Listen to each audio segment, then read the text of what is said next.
So this is the other Durin, huh? Think about it like that. Durin's actually a hero.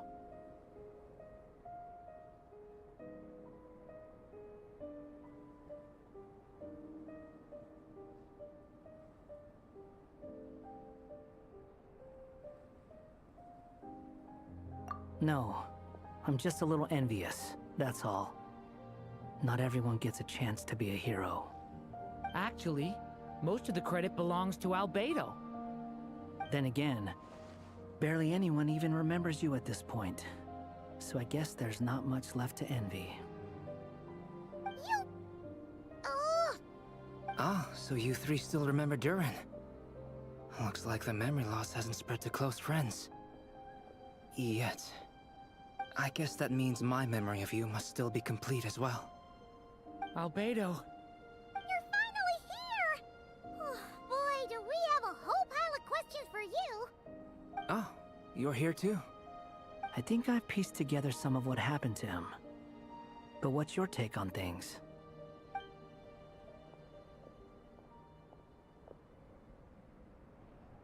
Master Jean filled me in on what happened, and I've got a few theories. But let's get on the same page first.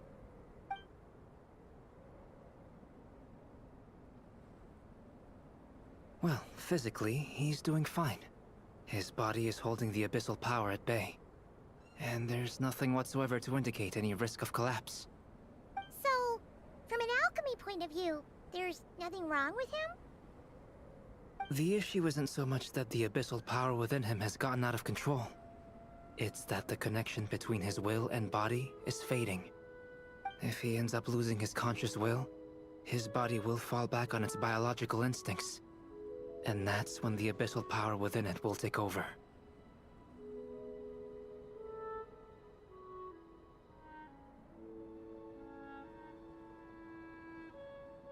This book mentioned a witches' gathering. It seems like quite a few of these witches got themselves involved in Durin's case. Which brings me to my theory.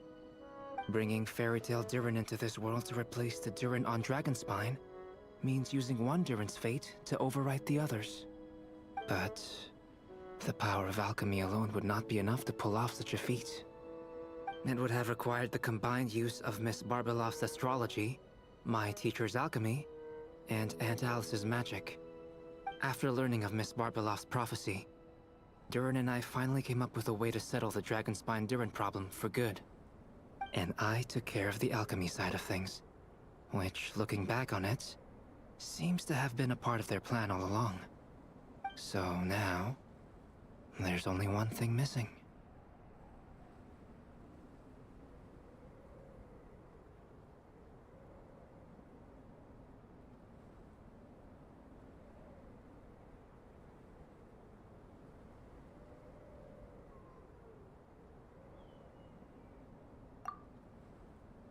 As for the fate theory, Oh, the reason Alice had his...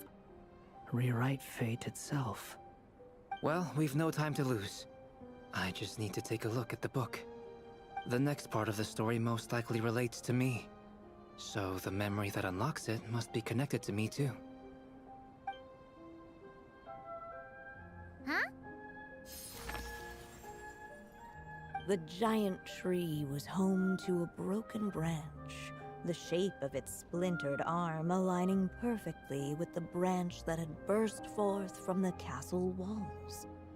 Join yourself to that broken bough, for there you may take root at last, and henceforth bask in the sun and rain of the world beyond the castle.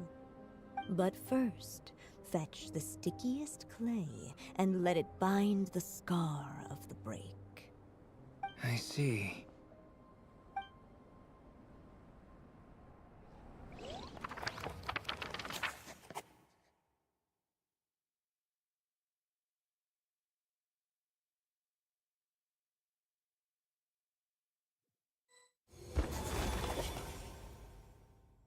Guided by the breeze, the little dragon arrived at an alchemist's workshop.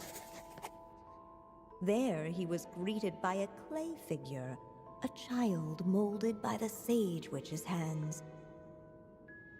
Though gentle in appearance, he had inherited his mother's cold, sharp wisdom. And he was determined to avert the calamity the evil dragon would bring, and so was his helper, none other than the little dragon himself.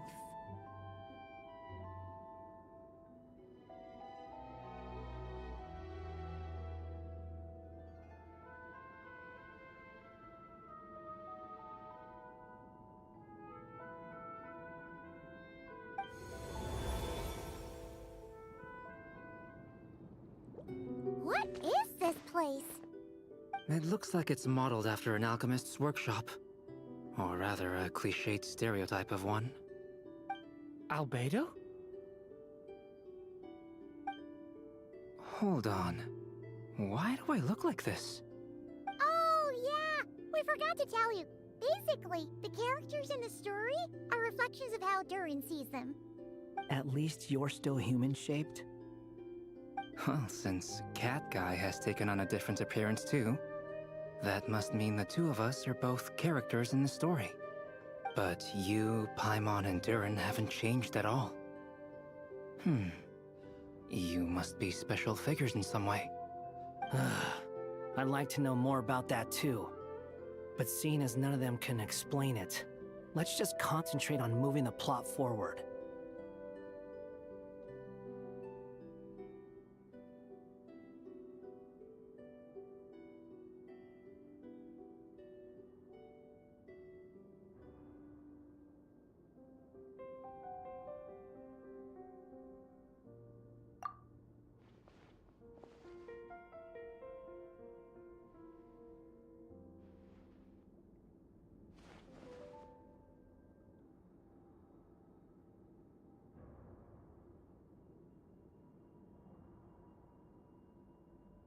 And just like that, the group stumbled upon a hidden passageway.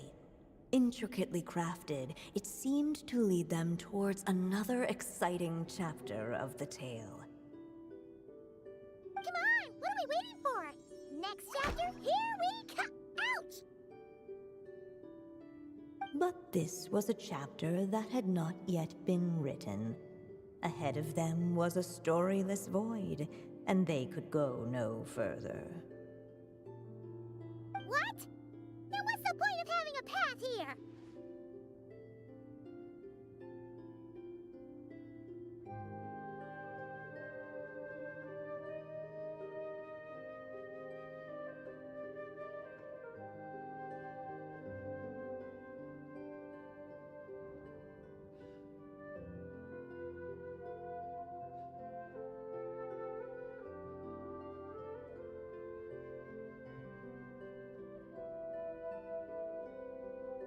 Sounds like a pretty bad habit for a writer.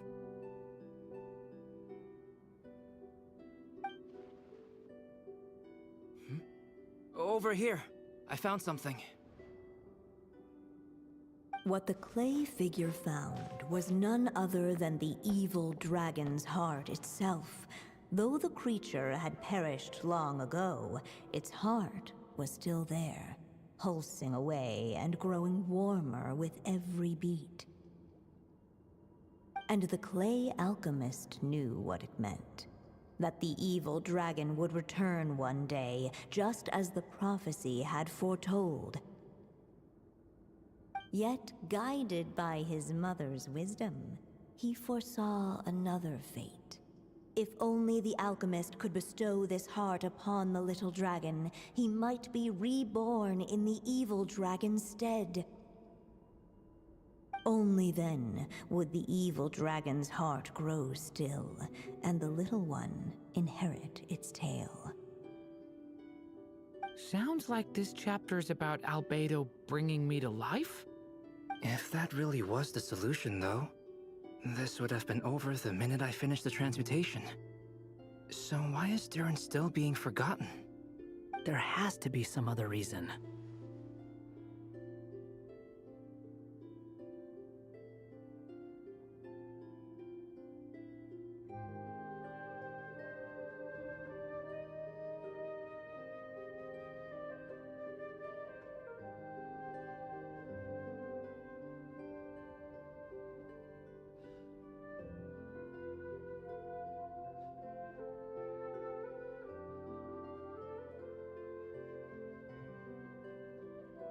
Yeah, I'd like to explore the area a bit more.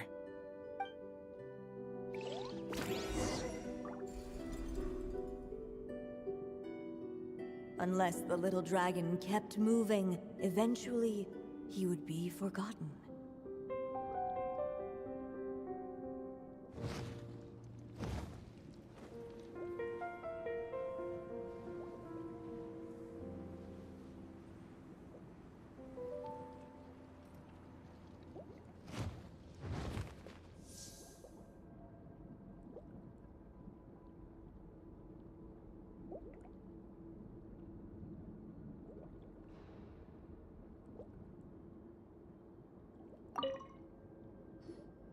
Do you think we could just destroy it? Be it the calamity headed for Mondstadt or my inability to leave behind a story of my own, doesn't it all come down to the fact that this heart never truly died? What if, here in this story, we could finally destroy it? Could Aunt Alice's magic really allow us to do what's theoretically meant to be impossible? Either way, it's an intriguing idea. I'm not opposed to giving it a shot. Durin! It's just... I'm still afraid someday, even you guys will end up forgetting me. If there's even the slightest chance it'll prevent that, I'm willing to try anything. But I'm not sure if I can destroy it on my own. Chances are, I'm gonna need your help again. So please, everyone, help me destroy this heart, once and for all!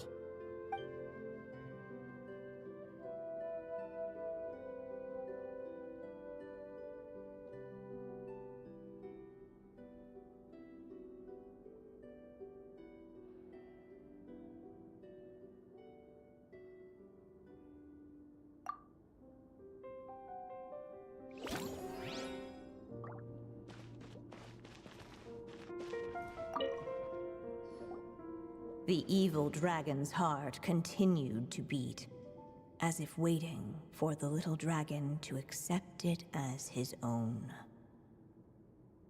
Looks like we have no choice but to get this done.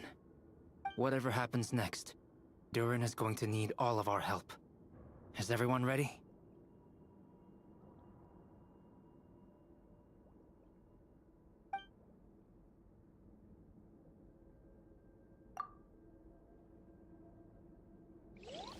What the clay figure found was none other than the evil dragon's heart itself.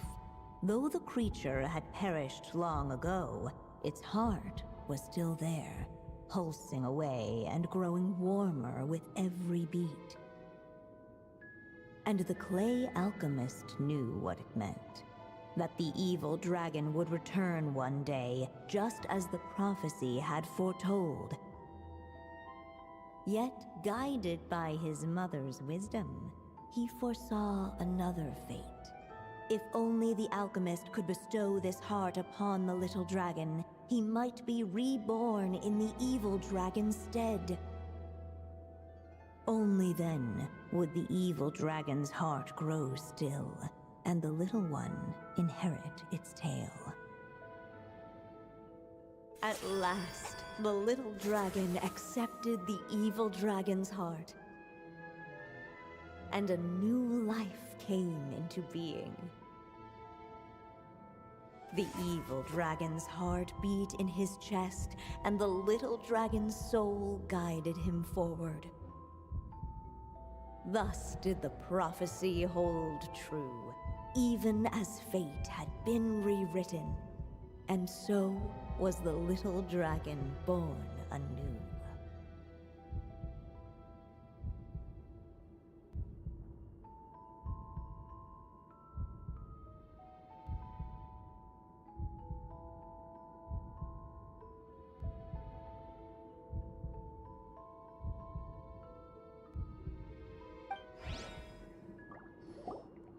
Finally! A happy ending!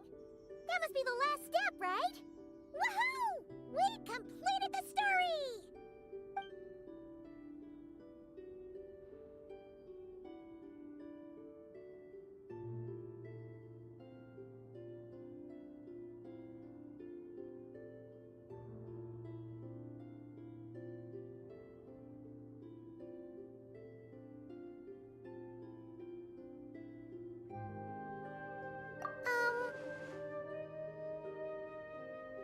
Born anew, the little dragon set off once more, his story far from over.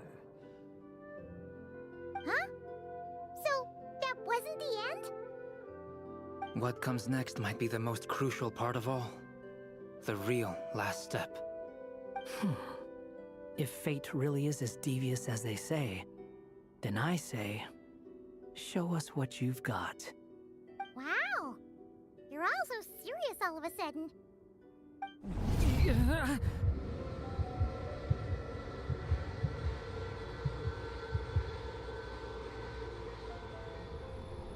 Durin, are you alright? The evil dragon's heart was now one with the little dragon, yet the dark power within it still lingered. Would the little dragon dare to hold this power back, or would he simply give in? What's up with the narrator?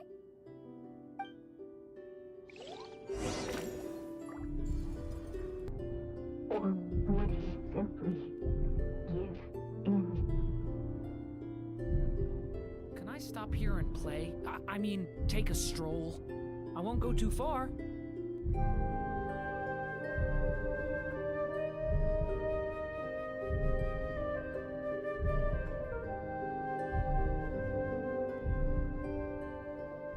Would he dare to hold this power back?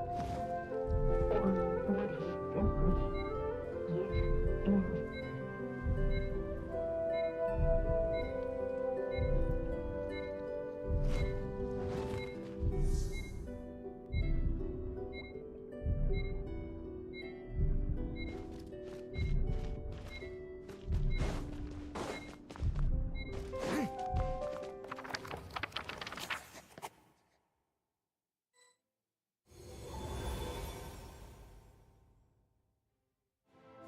The little dragon was at an impasse, and the dark power within him surged like a tide.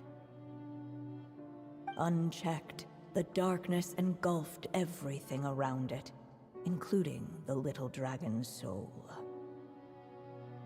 The little dragon's story faded into nothingness, and in the world beyond the castle, only the evil dragon's tale endured. Is this me? And so the story ended, with the little dragon fading from sight, leaving nothing but the evil dragon's shadow in his place. Oh no! That means Durin... What do we do now?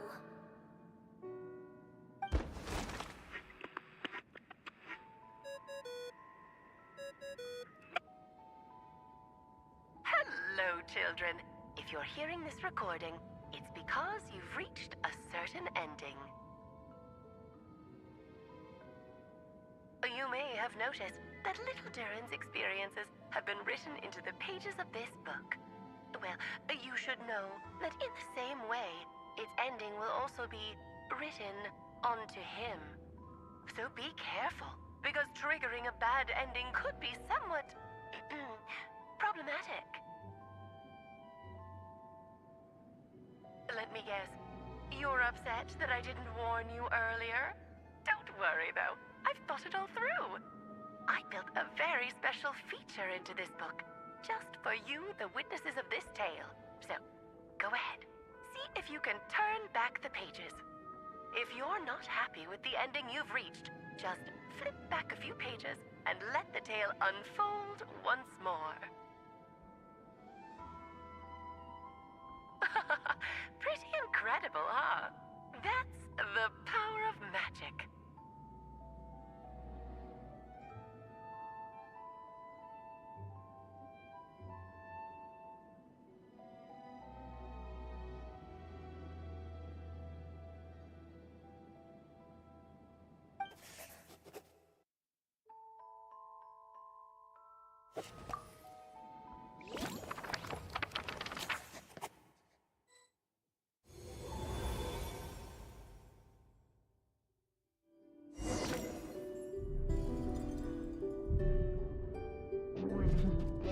to hold this power map, or would he simply give in?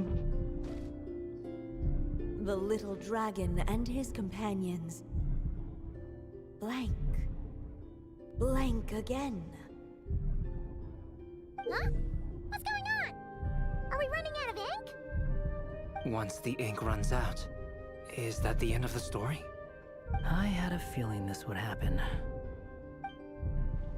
What's happening to the others? Now that the story's ink was spent, all that lay ahead were blank pages.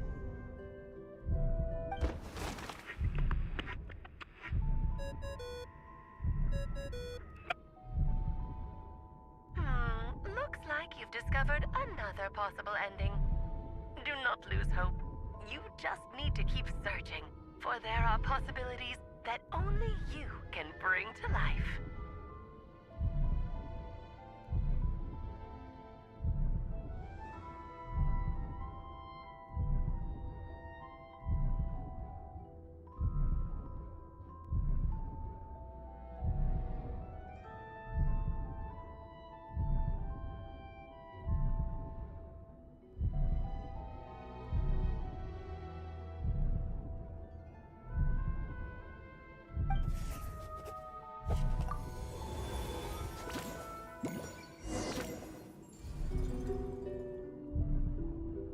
Would he dare to hold this power map, or would he simply give in? Returning to the castle. I just never thought crossing over into a new world would create so much trouble. All I wanted was to make some friends. I'm starting to think I kinda miss being in Simulanka. You might look back on it with fondness, but if I were you, I wouldn't miss it. Why? Sometimes, moving on with your life comes at a cost. But that's better than going nowhere at all. You don't have to worry, Durin. No matter what problem you face, there will always be a solution. Okay. Sometimes I wish I could just go back and see it again.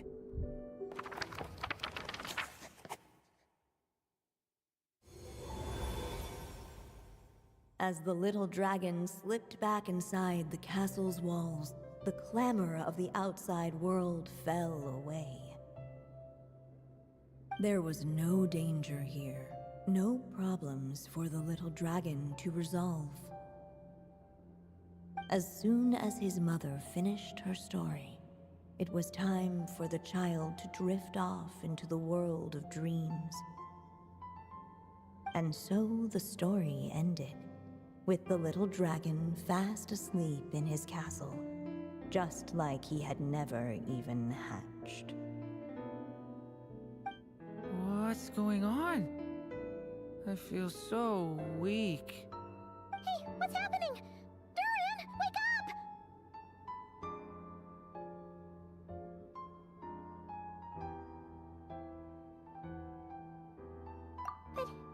But this can't be how it ends.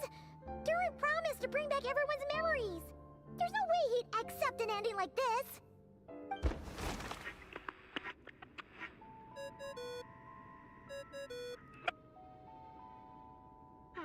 Looks like you've discovered another possible ending. Do not lose hope. You just need to keep searching, for there are possibilities that only you can bring to life.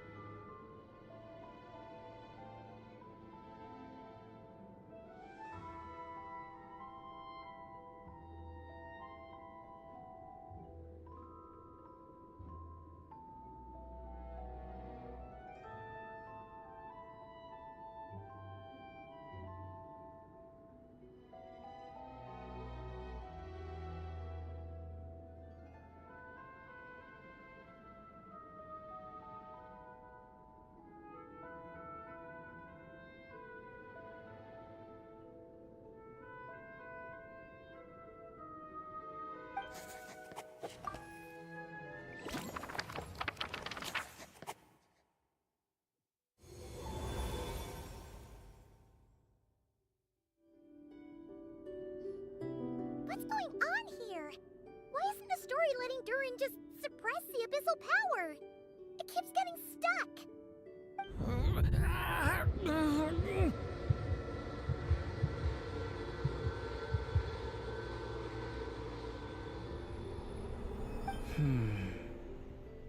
It seems the act of suppressing the power counts as an event in the story. In other words, we would need ink to write it in. So, what now? Did we use too much earlier?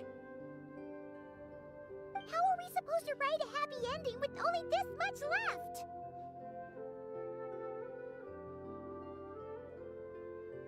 But... Well, this is Durin's story. As long as he's alive and well, why should it end? If there really is such a direct correlation between the story and his fate, I may have a potential hypothesis. Durin was, and still is in essence, a storybook character, written into being by M. From the moment he was born, he has always dwelt within her story. And I suspect that has remained the case, even after his arrival in Tevat. Reviving Durin in the evil dragon's place was an act of grafting this Durin story onto the latter's fate. In essence, that is how his fate was rewritten. But there is a fundamental difference between a being's story and its fate. As Miss Barbeloth reminded us, the fate of every living being in Tevat has been woven into the fabric of time. Its most natural path, therefore, is to proceed along its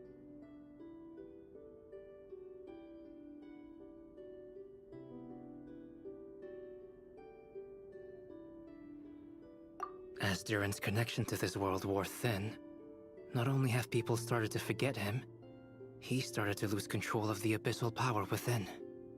In other words, his story can't continue, because the author's ink is drying up. That's what it seems like to me. It would seem the little dragon had made a group of fine friends indeed. Save it. The question is, are you here to help him, or stand in his way? This is as far as the story can go. What path will you choose?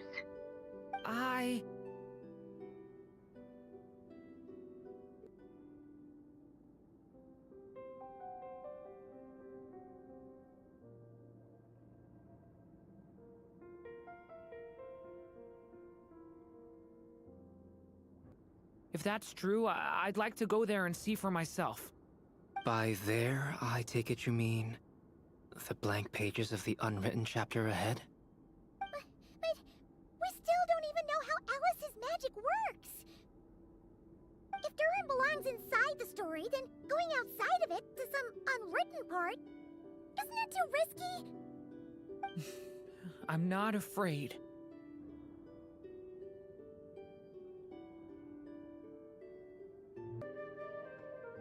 I second that. It would seem this is one answer you need to go seize for yourself. So be it. Whatever obstacles stand in your way, we'll tear them down together.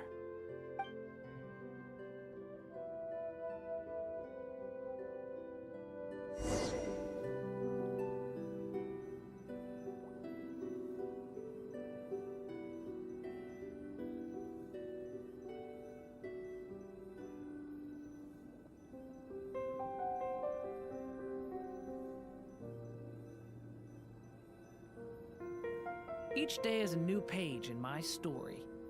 I want to savor every scene, every footnote, before I turn to the next one.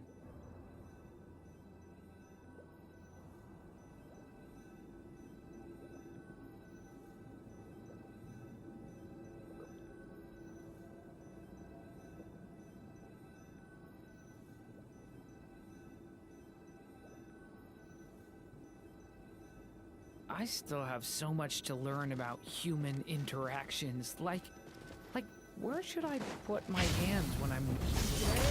In that invisible wall, the little dragon was staring at an uncrossable edge.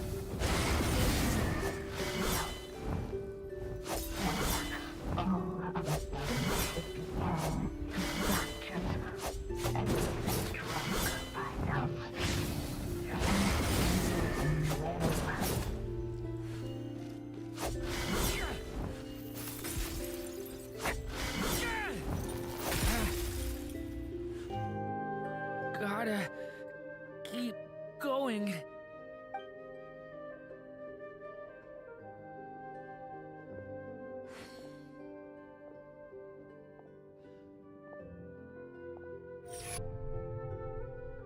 Ahead lies only a stormless void.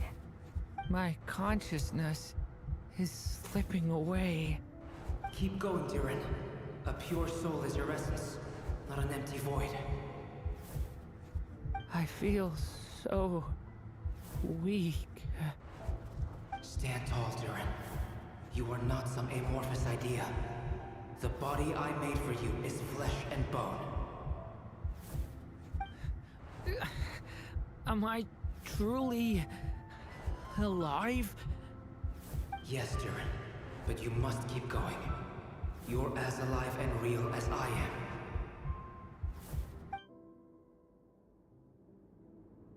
I can't feel a connection. You're not alone in this world, Durin. At the very least, you have me. I can't remember anything. Who am I? Your name is Durin, and there are many who still remember it. My name is Durin. You're taking too long. Come on, Durin, run! In this world, fate waits for no one. Wait! Where am I meant to go? What am I supposed to do? Go. Make your wish come true, Durin. My wish?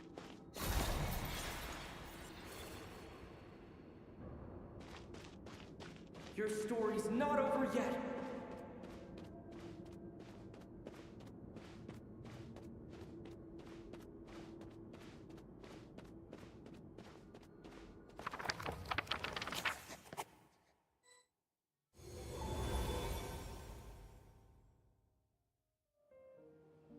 Silence, huh? Have you nothing to say about my proposal? Let me get this straight. You want to graft your story onto this unfinished thread of fate, and in doing so, not only rewrite that fate, but allow the story to live on. Quite the brilliant idea. Still, the story's survival depends entirely on whether the author keeps writing. Exactly. And the moment foretold by the prophecy is still centuries away. I see. I thought my own ignorance might be the problem. That I'd asked more of the noble science of alchemy than it could ever deliver. Or that I had failed to discern the heavenly signs and grasp the secret truth underlying the prophecy. Little did I imagine that time itself would prove to be the greatest hurdle of all. Well, my friend, this has been a most intriguing... Much like the stars themselves, there will always be something that transcends the test of time. Thank you, everyone. You've helped me so much already. But, Alice, I still have one final favor to ask of you. Will you lend me your magic one last time, just enough for me to keep his story alive until the prophecy is fulfilled? You mean you want me to extend your lifespan? No, not in that sense. As Rheindotter once told me, the laws governing life and death are among the most unyielding in this world. I'm well aware of that.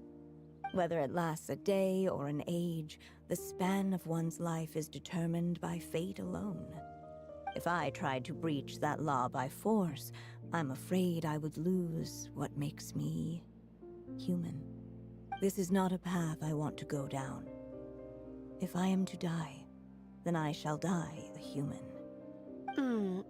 So, what is it that you want me to do? I would like you to send this pen of mine into the future.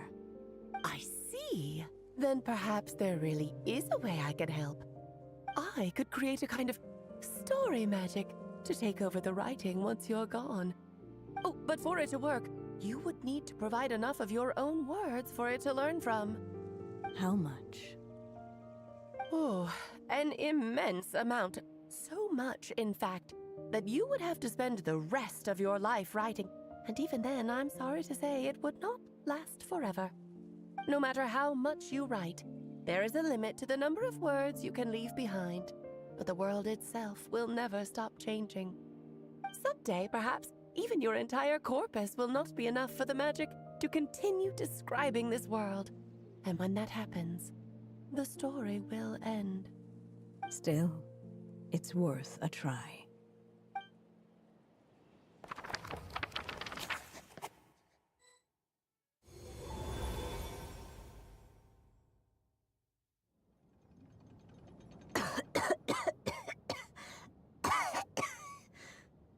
Oh, my dear Anya. Even after all this time, you're still... Look at you. You should be enjoying your old age in peace and quiet, especially now that things are finally returning to normal after that terrible calamity. Once he leaves Simulanka, things will only get more complicated.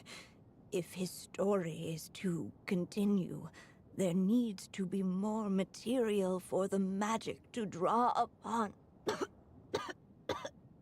I'll just have to skip over some of the less important details. Anya, why do you insist on sending him out of the storybook world? Why must he face his fate into that? Why not just let him remain within the story? With my magic, even fate's curse could be undone and he could live happily ever after. I suppose. In fairy tales, all it takes is a heartfelt wish. And even a wooden puppet can turn himself into a real boy and live happily ever after. That's just how fairy tales end, isn't it? But have you ever wondered what happens to the main character after the ever after? Tell me, Alice, in your eyes, what would be a writer's greatest regret? To leave a story without an ending. Not a bad answer. It's true, many writers come to consider that their greatest regret. But no matter how brilliantly a character shines, the moment their story ends, their potential is lost forever. For them, the story itself becomes an inescapable fate.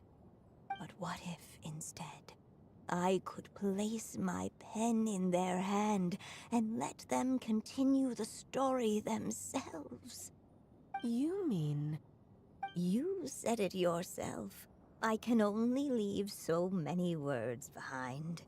Even with your magic, the idea that I could keep the story going until the prophecy comes to pass is wishful thinking at best.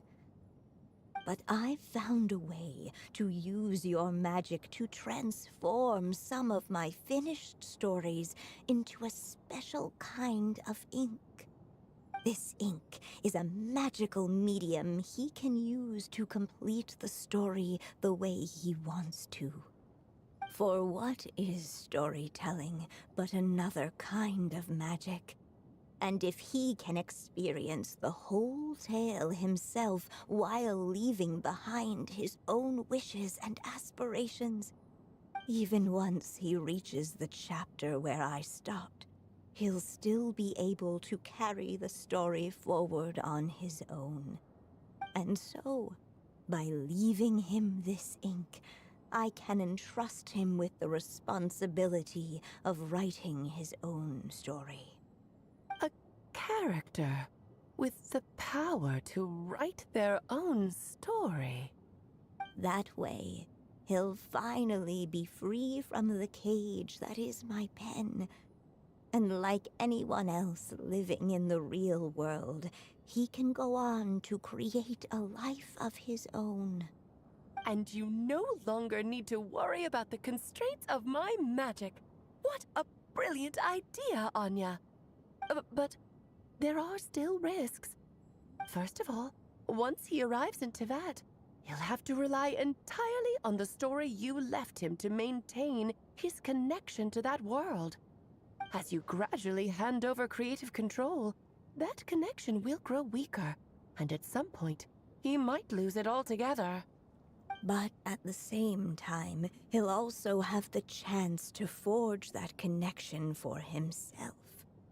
The issue is, this method taps into too many of Tevat's core secrets.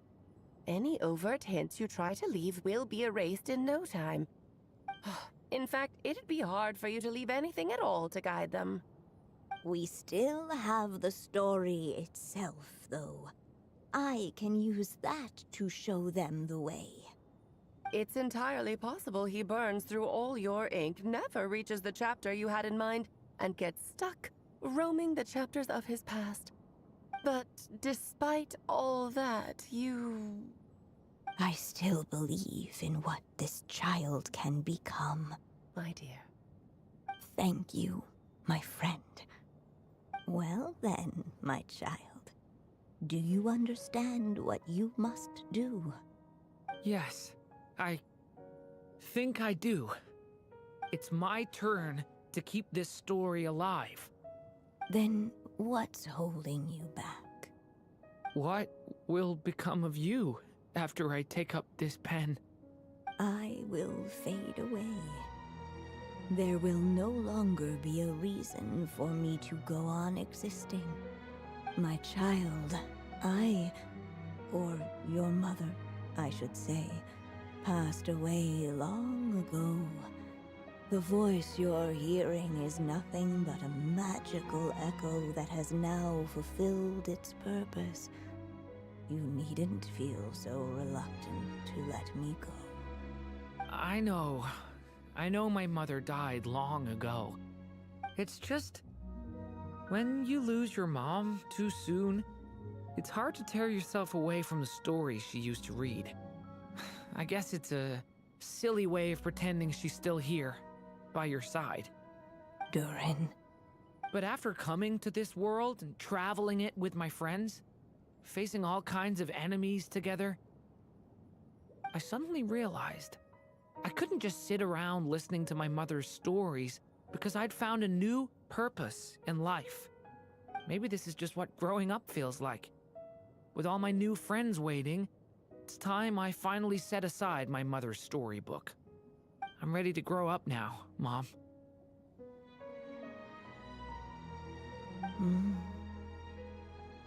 Then take this. A gift I should have given you a long time ago.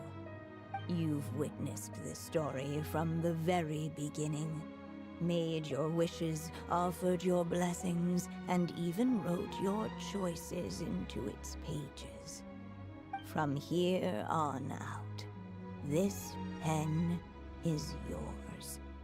Now I ask of you, the other pillar of this story, as both its reader and its witness, will you turn the page so the next chapter can begin?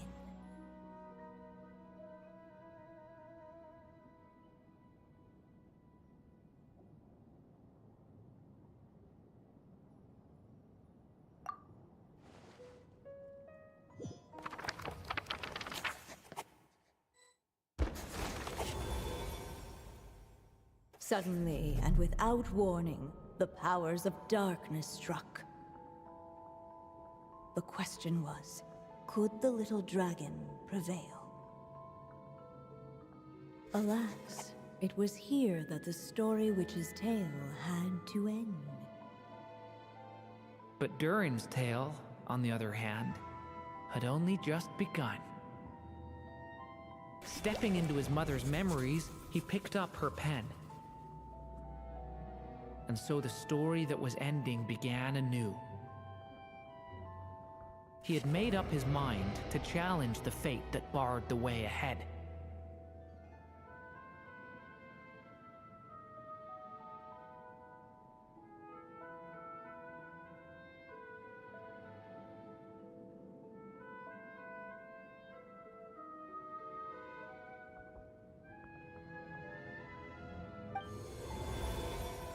Looks like this is the final step.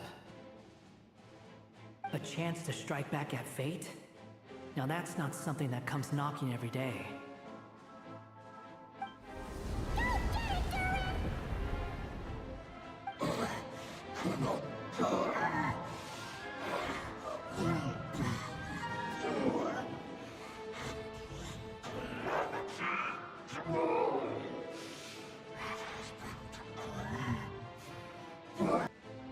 No, that fate no longer defines me. In the end, only my story shall endure.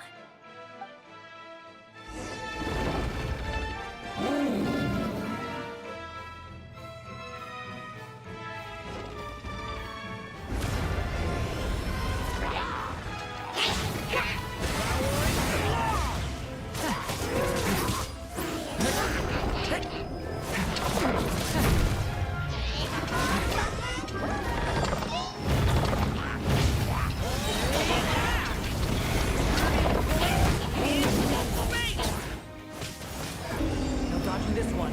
Here, I'll help lift you up.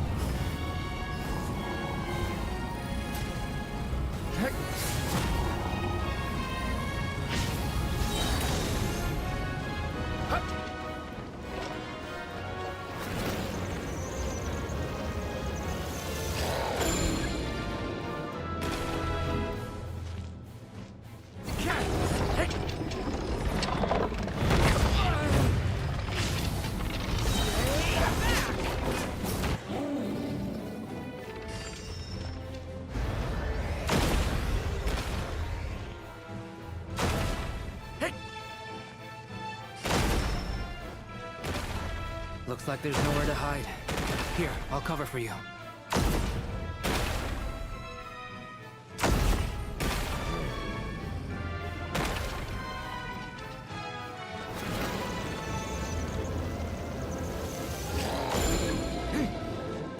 Turning point! This time, the light prevails!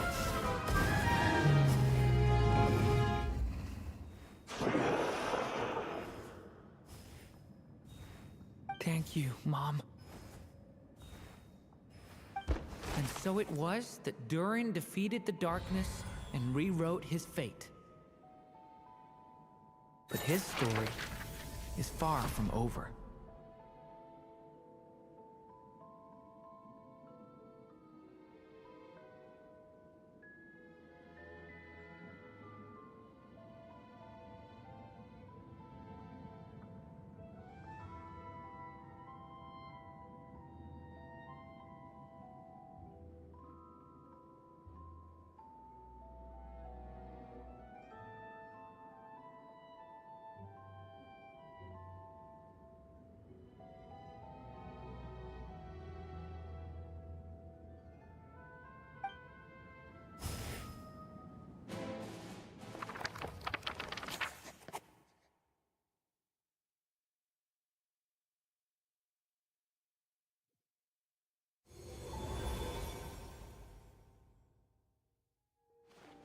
Is everyone okay? We're fine, thanks. And hey, we all saw how you fought back there. That was awesome!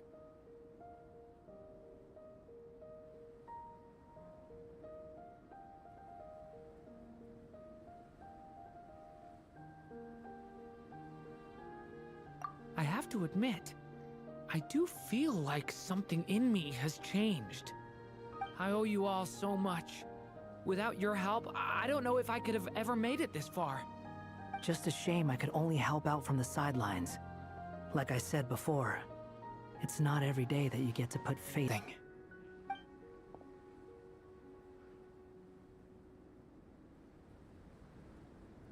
Yes. The abyssal power within you has stabilized again. And those strange symptoms you were experiencing seem to have completely disappeared. Oh, thank goodness! danger. It's time for me to get out of here. You're leaving so soon? What, don't humans usually throw a party after something like this? A party? Do I look like that kind of guy? Anyway, come find me again next time you're in trouble. That's what friends are for, right? In a way, though, he is right. This is Durin's moment to celebrate, not the time for academic discussions. Hey, I don't blame you for asking. And honestly, I'd be perfectly happy to talk about it. It's just, I wouldn't even know where to start. It's all right. I'm sure we'll get a chance at some point. After all, your story's only just begun. Mm-hmm. All right then. Traveler and Paimon, we'll part ways here. Given the extraordinary nature of the things we witnessed today, I need to make sure it's all recorded properly. Okay, see ya! So, it's party time next? Huh?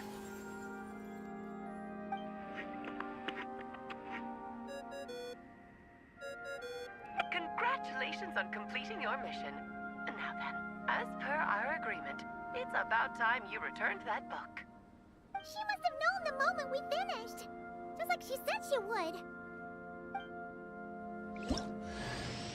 I've heard dressing appropriately is a must for socializing.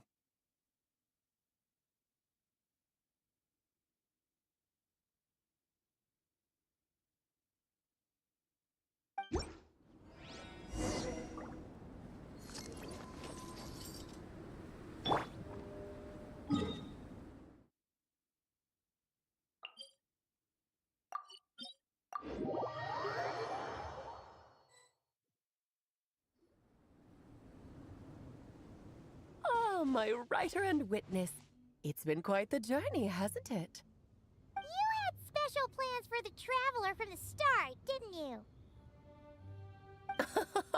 But of course, that goes without saying. For a story to live on, it needs both a writer and a reader. Only then can my magic take effect. I chose the Traveler as the witness because of the special... At least it made for an interesting story, right? Huh? What are you doing here, tone-deaf bard? With the Hexenzirkel carrying out such a risky experiment in Mondstadt, it didn't cross your minds that the Animo Archon might be slightly curious? Sorry for the trouble, Lord Barbados. Think nothing of it. I dare say the Animo Archon quite enjoyed coming along for the ride. Now then, somehow, despite all my careful planning, it still turned out to be full of surprises. It never even crossed my mind that Rhindotter's child would be capable of handling that kind of alchemy in her stead. When he asked for help with the materials, oh my, I nearly couldn't believe it. If only the others were here too, we could all celebrate together. I'm right here, you know. The only one who hasn't responded is the one busy stuffing her face over there. Is that you, Barbie? A little late to the party, don't you think? Come here, child. Let me take a closer look at you.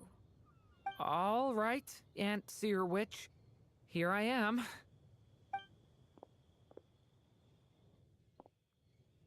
Just as I thought. This child's fate does not appear among the stars.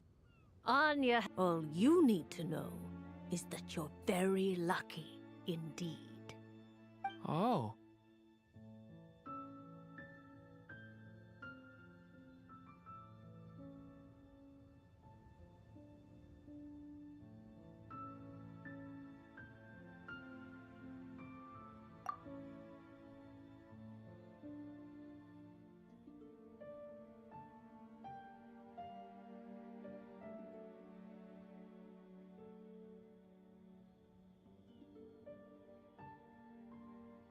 Just like how she was in the story, huh? Tell me, little Durin, what will you do next? I, for one, cannot wait to see how your story unfolds. Well, there's so much I want to do. I'm not even sure where to begin. How about settling your most recent regret?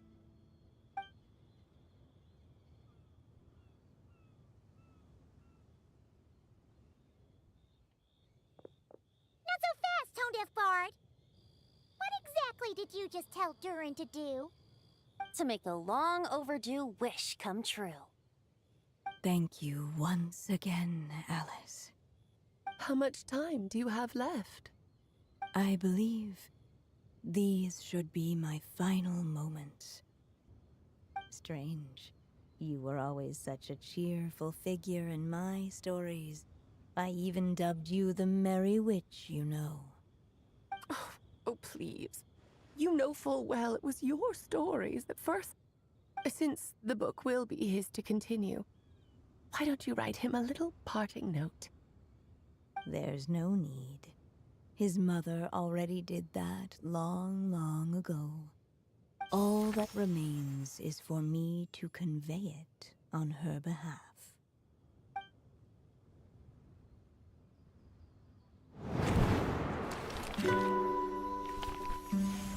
My child, these may be the last words I get to leave you. I've always thought of the characters in my stories as my children, loving each one of them, just like a mother would. But you are the most extraordinary of them all. You alone can defy the fate of this world and write the perfect ending to my story. You alone shall leave these pages for a future I will not see. Still I say to you, fly, head into the unknown, and seek an adventure to call your own. If you meet a dragon bright as 1,000 jewels, dance through the air together. You are not alone, for this world has accepted your place in it. Do not lose heart. You still have many wishes left to fulfill.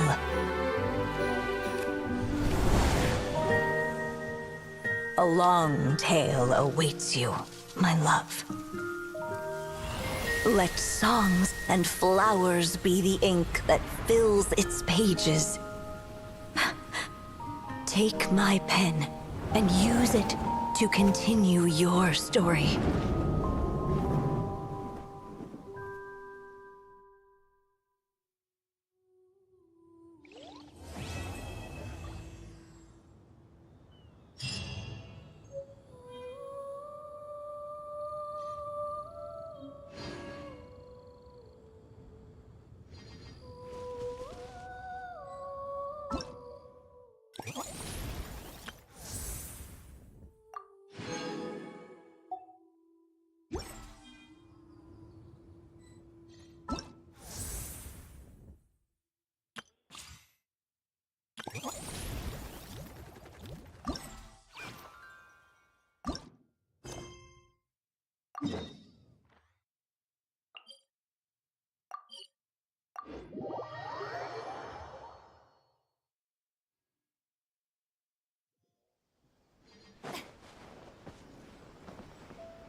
Hello there, little one. What a lovely surprise. Where have your travels taken you recently?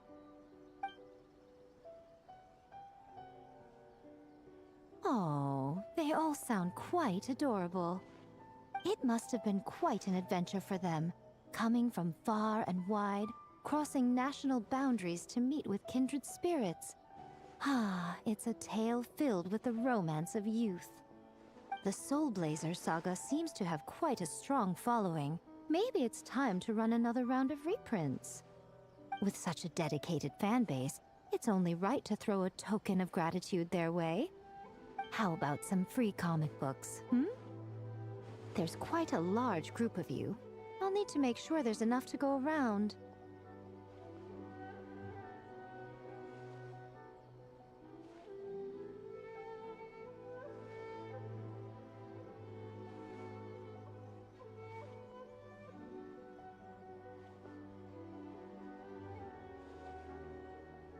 These are first edition prints. You won't find them for sale anywhere. Take good care of them now.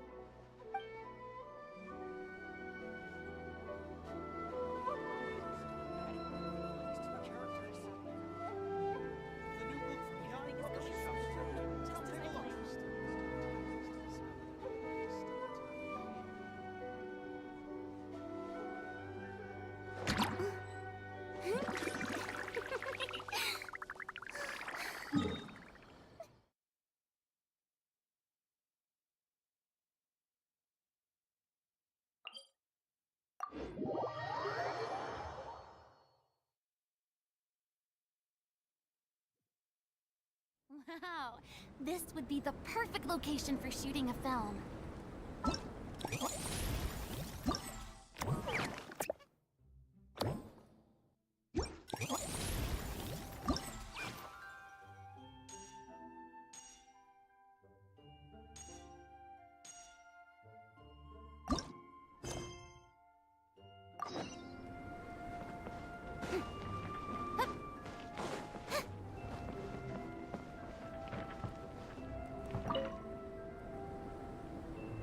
Traveler! What a surprise running into you in Mondstadt! I've never been anywhere with a climate like this before. It's so cold! But wow, what an experience! I've had my first snowball fight, built my first snowman. Oh, and the comics are a nice surprise. The Soul Blazer saga is super popular in Inazuma, but I totally wasn't expecting to find so many people that read it. I had a great chat with some Natlanese fans earlier. Oh, it really got me inspired. So, I ended up making a character stand. Oh, sorry, let me backtrack a little. Have you ever heard of the Soul Blazer saga?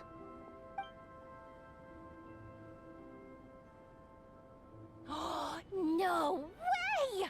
Your friends are into it too? What a funny coincidence! Comic book you gave us, it was pretty cool! Morning. Wait, you finished it? Wow, that was so quick!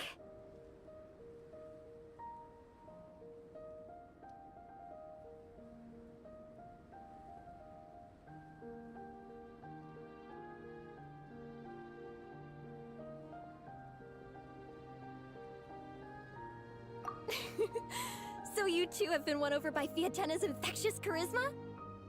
It was but a matter of time. Of course, it's mostly for entertainment. You can't treat it as a history textbook. The Soul Blazers were warriors who fought against the monsters of the Abyss. Their mission?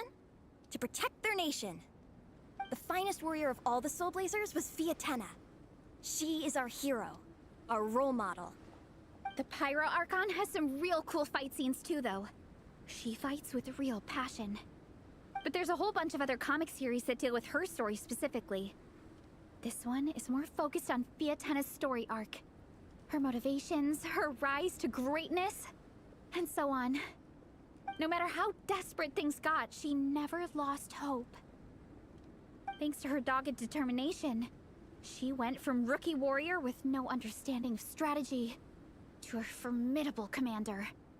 Along the way, she became friends with a group of fellow warriors who stuck with each other through thick and thin. Fiatena! She's my hero. This story really means a lot to her.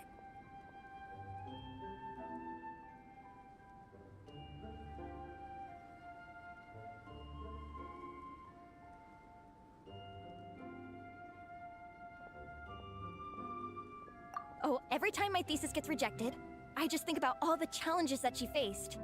And suddenly, my own problems don't seem so insurmountable after all. Don't worry, Alrani. I have faith in you. You'll get your thesis approved. What does it involve? It's a comic book fan club, right? Don't stress over it. Yes, we were initially brought together by a shared interest in comics, but ultimately our main purpose is to share life's joys and get rid of life's woes. Whatever comes our way, we have each other, and we can face it together. We discuss comics together, eat together, and chill together.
To do. To do.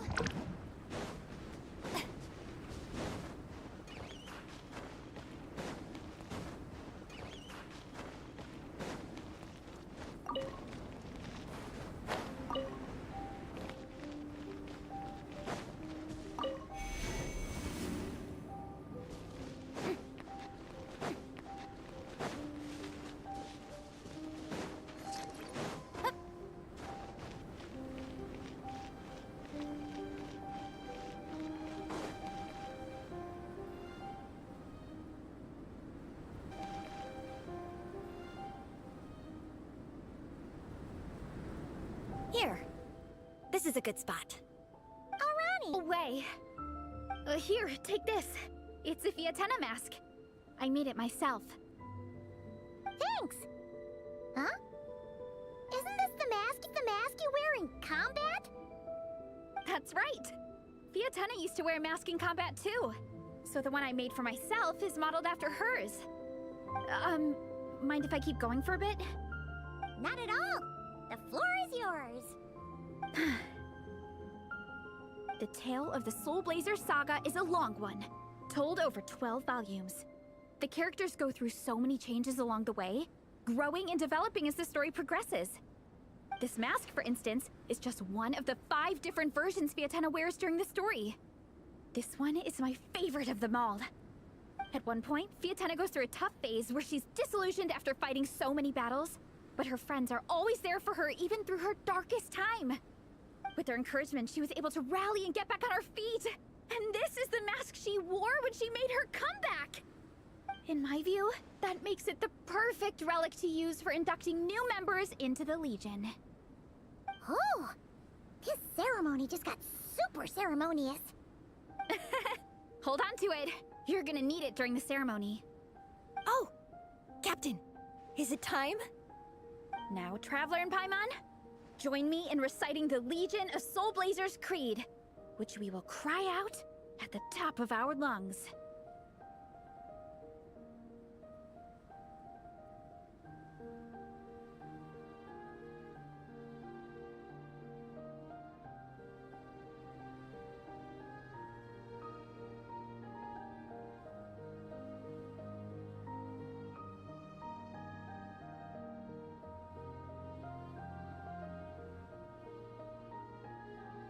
Yeah.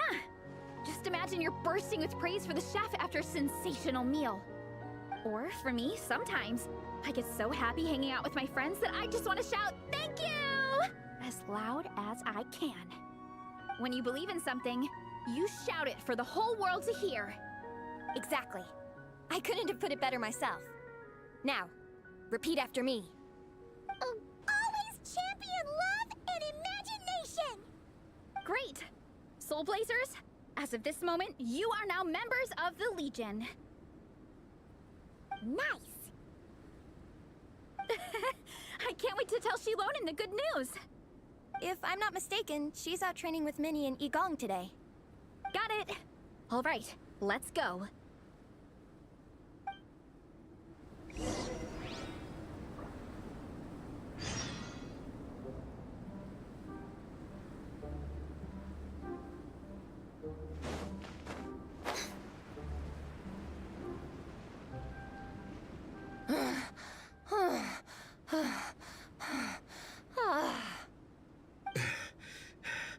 Vice Captain, shall we call it a day?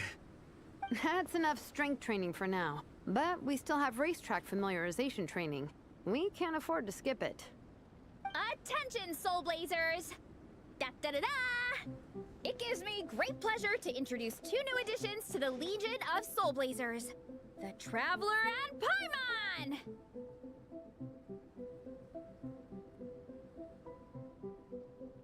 Alright! Induction complete!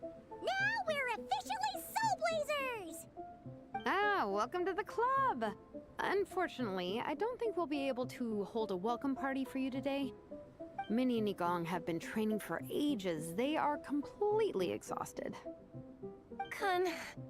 Congratulations. I'm so jealous of Alrani.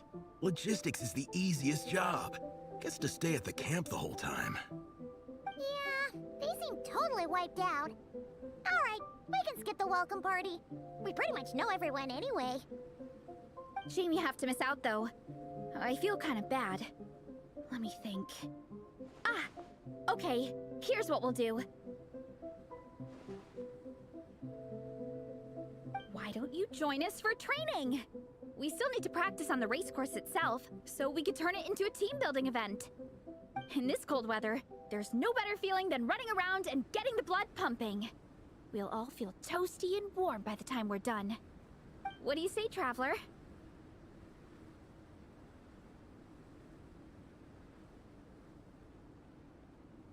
Come on, it'll be fun. We can chat while we train. It'll take your mind off it.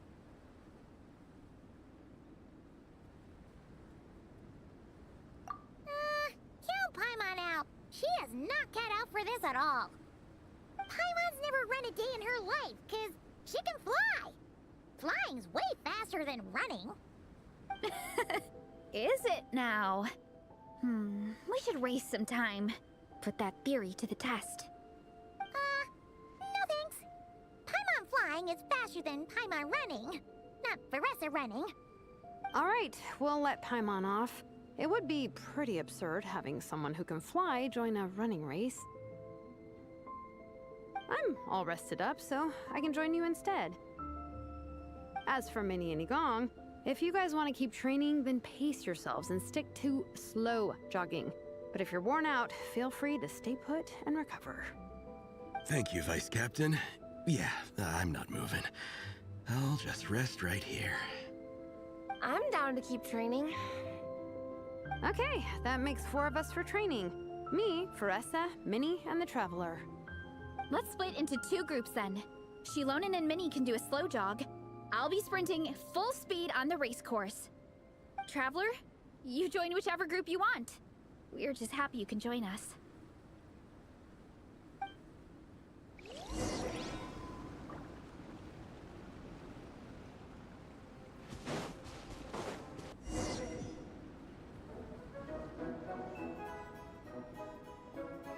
It's one of the flatter sections. Oh, monsters, huh? I guess that makes sense. Mountains have plenty of places for wildlife and wild monsters to hide. I'll politely ask them to leave us alone.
Stop it!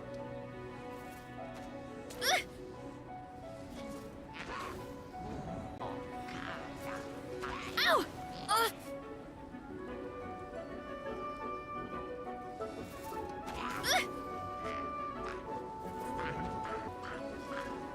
Well, my strength is gone.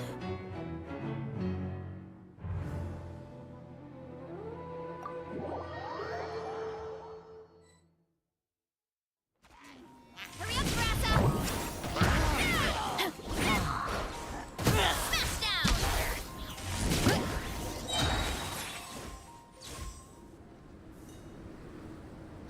Glad that's taken care of. One less thing for Minnie and Xilonen to deal with. They're jogging the same course as us, right? They should be here any minute. Let's wait for them.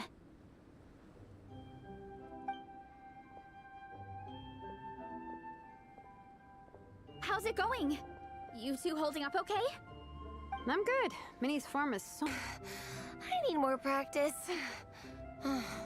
Second. Thanks, Vanessa. I do appreciate it, but the thing is... Saying in one of her letters how she hoped to go to Inazuma one day and work as an assistant comic book artist. That or become a prop maker, building true-to-life comic book items for fans. But her mom and dad aren't very supportive of her goals. Could that have anything to do with the relentless training? Oh, okay. I'll explain. Varesa's right. My mom and dad don't approve of me moving abroad for work. I'm the baby of the family. There's a huge age gap between me and my older brother, and I was a pretty sickly child, so my parents worried a lot about me growing up. They don't like the thought of me moving so far away from home.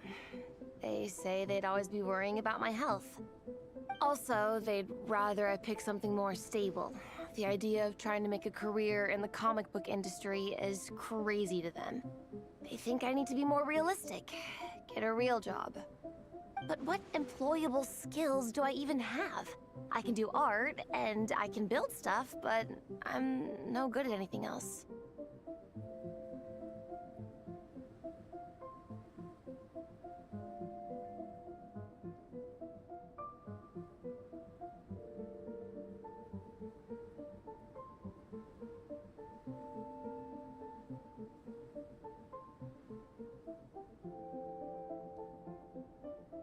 It's like, no matter how many times we have the conversation, I can never get through to them. They treat me like I'm just a little kid living in a fairy tale world.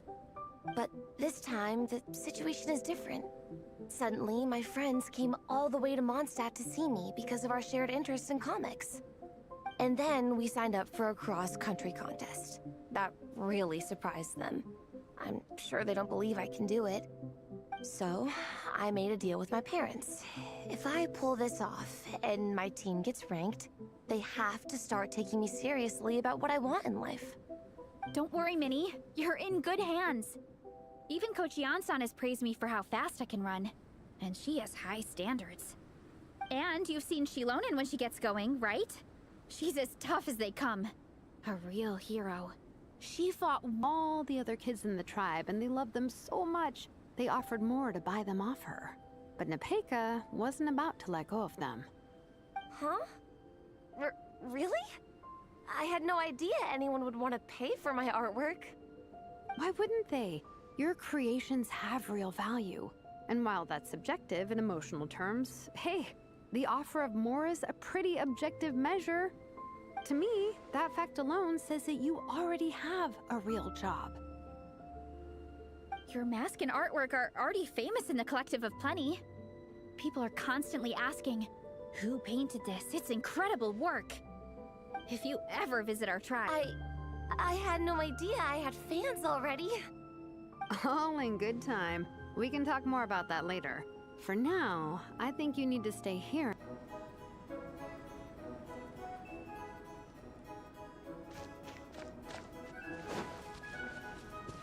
You definitely don't want to stray off course on a mountain like this. It could get dangerous. If you find yourself getting cold, there are some torches off to the side in this section. Just set one alight and warm yourself up.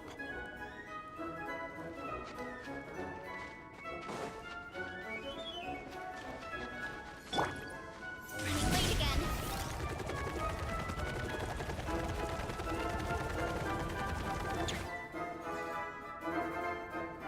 People should be able to practice without incident. How are you feeling?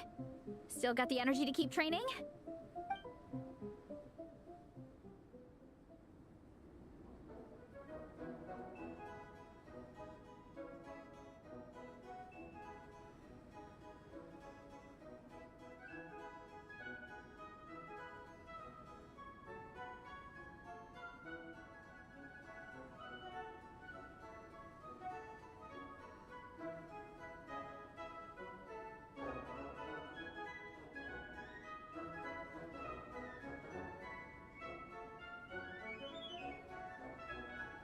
Awesome. Then let's get back to it. Whew. The next section looks even harder. Let's make sure to stay alert so we don't leave the course, and pace ourselves to protect our joints.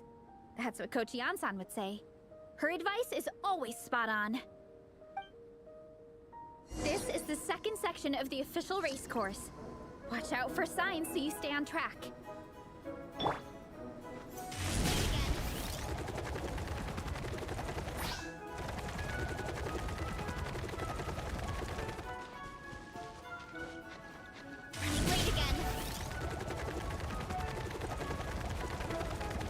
Watch out for that pit! Don't fall in!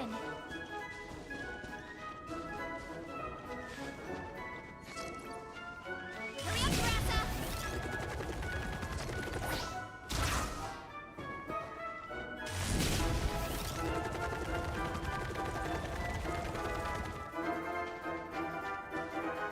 There's a gap here. If we jump down, it should shave off a lot of our race time. But it's a little risky. Gotta be careful not to sprain an ankle or it's game over.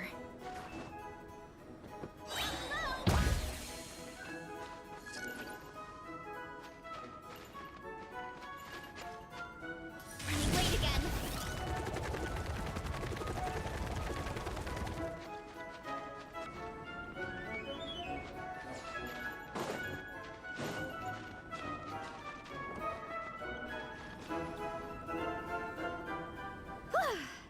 We made it to the relay point of Section 2.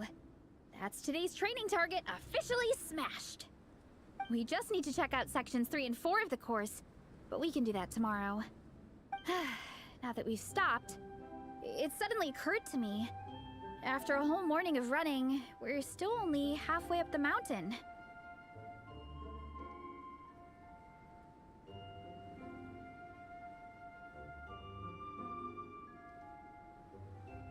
Kinda?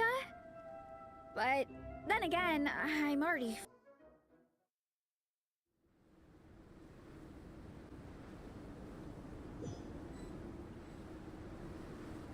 Hey, you two. We're back. 3, actually. Igong came to join me and Minnie while you were out training. Yeah, I felt bad slacking off while everyone else was going the extra mile. Sounds like the cold's getting to you. Alright, let's head back to camp so people can get some extra layers on. Wow, the time's really flown by. At this rate, I don't know if I'll have time for my nap before we hit the city for the afternoon.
Nice people running the stalls gave me loads and loads of gifts to take home with me. Here, have this snowman. I won it from one of the games. If you ever have some free time, we should go play it together.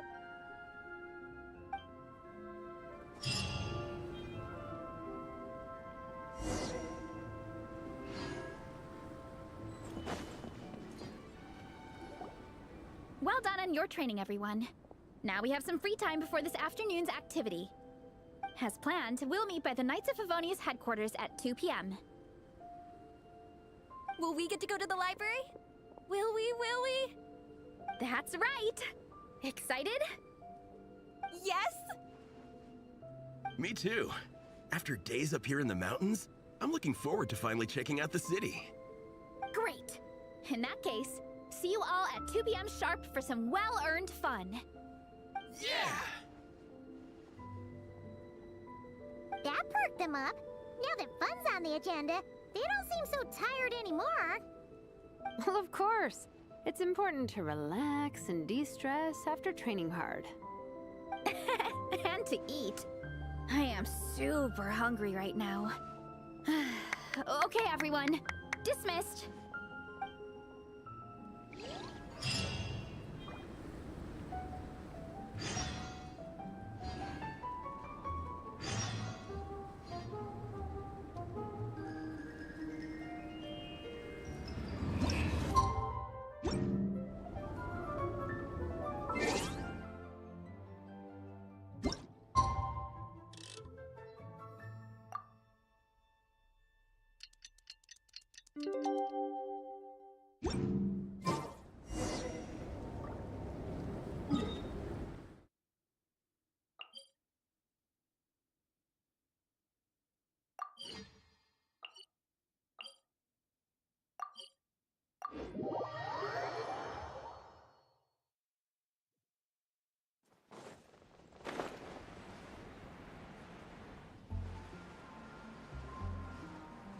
Hide.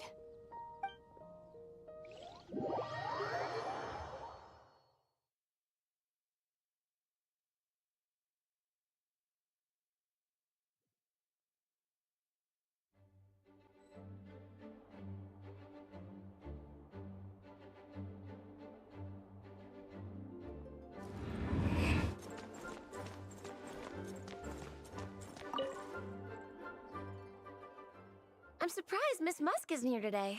I always see her by the linguistics section.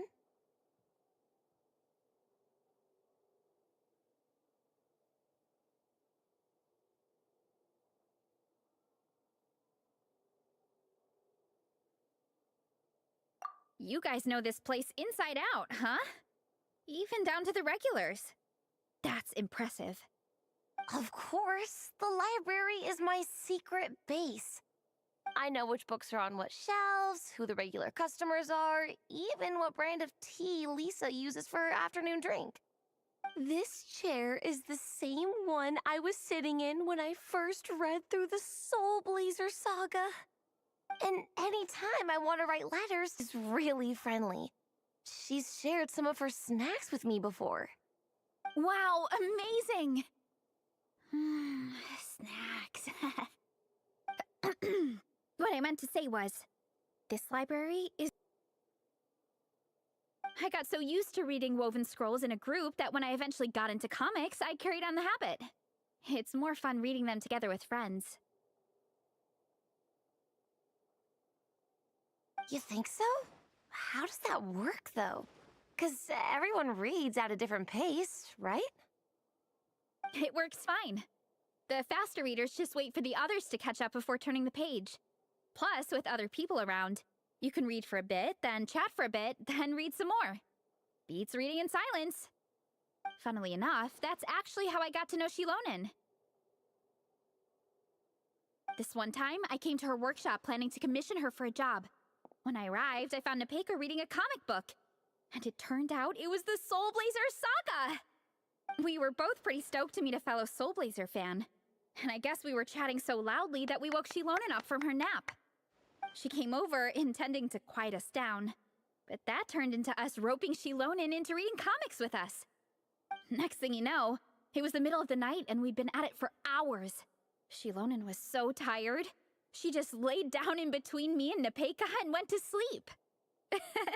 Ever since then, we've been the best of friends. That sounds so nice. I really want to meet Nepeka too. I hope I can visit Natland one day. We can make that happen. I'm sure Xilonen would be more than happy to introduce you. And don't forget to invite me too. It's just... Hey, don't feel down. A deal's a deal. As long as we get ranked in the contest, your parents will have to respect your wishes. So let's put all our energy into doing the best we can. We're gonna get that ranking, and you're gonna go on that trip. I'll do my best.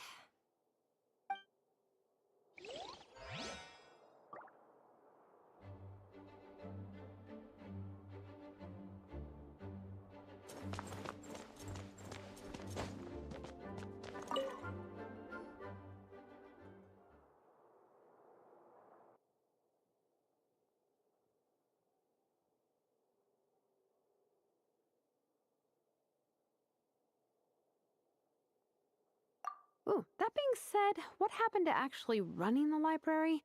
I don't see any staff anywhere. Lisa's probably taking her afternoon break at the moment. Afternoon break? I'm the one who should be on an afternoon break. That's it. Okay, I am taking a nap. You guys go hang with Faressa. I'm gonna find a table to pass out on. Yeah, it's just too cozy here not to. It'd be a shame to waste the opportunity. There, that table. I have been eyeing it since we got here. It has nap material written all over it.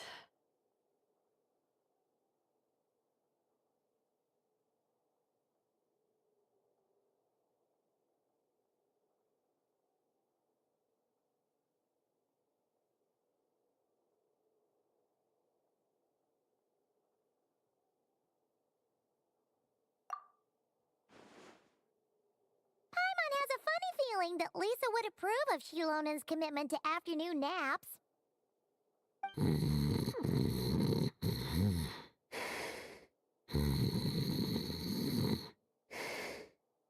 Whoa, that was fast! 1 second she's talking to us, the next she's out like a light.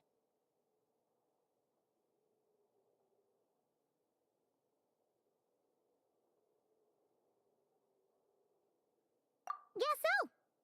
Happy napping, Xilonen.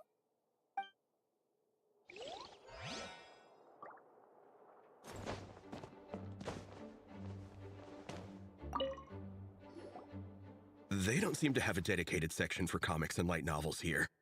Everything from the Yai Publishing House is grouped under children and teens.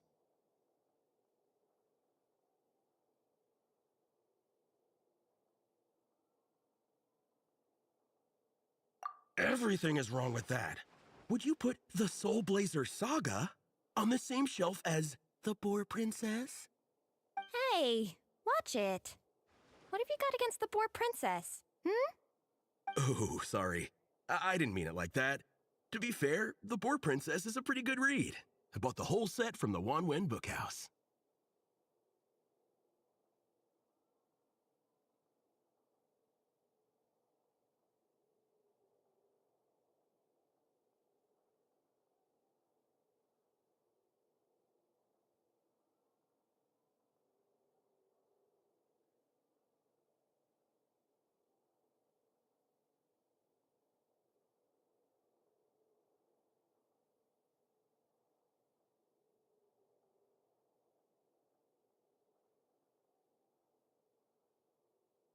The Soul Blazer Saga Armored Assault Volume 1.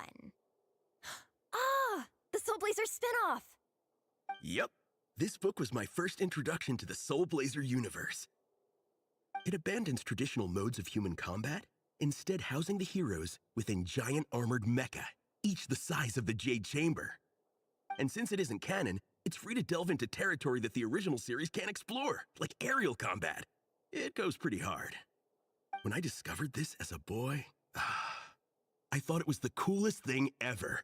As soon as I saw mecha and mid-air dogfights, I was hooked. So you're big into the mecha genre, huh? I sure am. After that, I was hunting down books in the Soul Blazer series wherever I could find them. I even bought the Mecha Warrior action figures released by the Yi Publishing House. I gotta say, though, it really did a number on my savings. Those action figures are so expensive and there are so many to collect. Yep, that's how it goes. Seems like every other day there's a Soul Blazer reprint, collector's edition, spin-off series, sequel.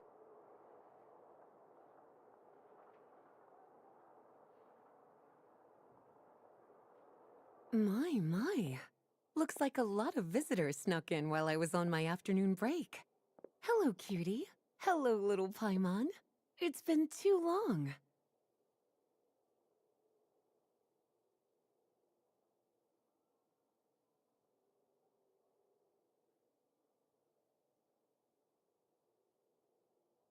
Cozy atmosphere.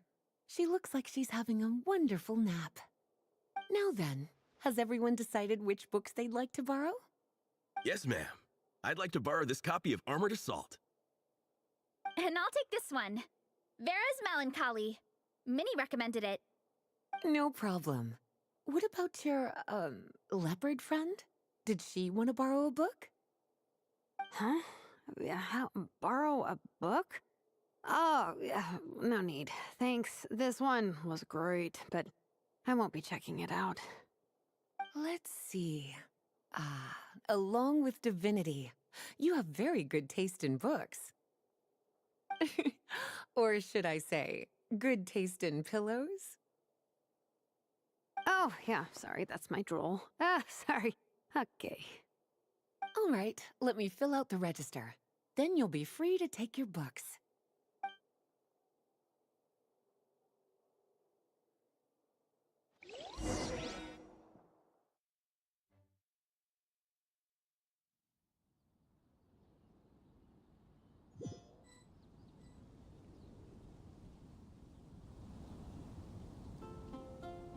My appetite is insatiable today. Must be because of all the exercise. Yeah, I bet everyone's getting hungry by now. We did push it. Their steaks are really good. Oh, I am so down. I'm craving a plate full of meat right now. Igong, don't tell me you caught a cold again. Sounds like we should get some hot soup for the table. Come on, let's go.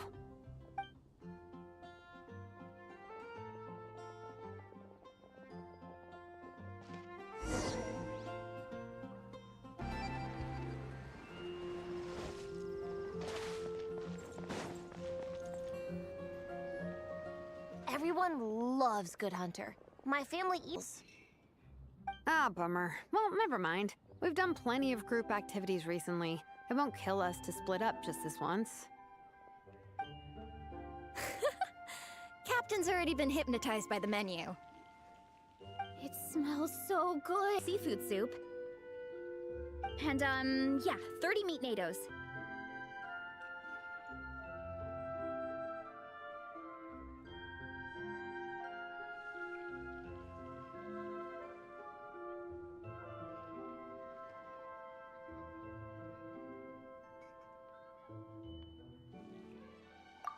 like Beresa's appetite is as crazy as ever.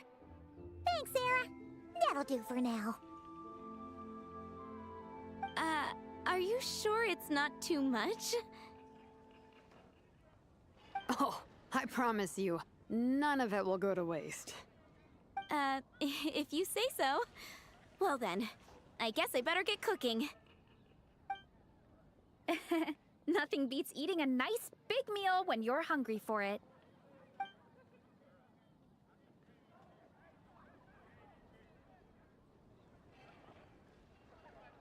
No matter how many times I witness it, the Veresa versus Food show never ceases to amaze me.